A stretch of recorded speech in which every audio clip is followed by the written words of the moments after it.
వికారాబాద్ జిల్లాలో రోడ్డు ప్రమాదం జరిగింది. పెద్దేముల్ మండలం తట్టెపల్లి దగ్గర స్కూటీని లారీ ఢీకొట్టింది. ప్రమాదంలో ముగ్గురు మృతి చెందారు.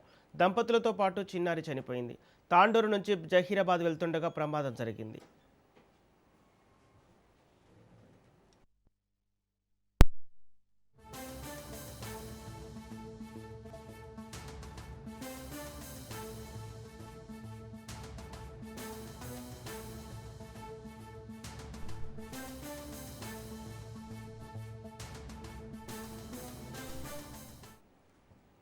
వికారాబాద్ జిల్లాలో రోడ్డు ప్రమాదం జరిగింది. పెద్దేముల్ మండలం తట్టెపల్లి దగ్గర స్కూటీని లారీ ఢీకొట్టింది. ప్రమాదంలో ముగ్గురు మృతి చెందారు. దంపతులతో పాటు చిన్నారి చనిపోయింది.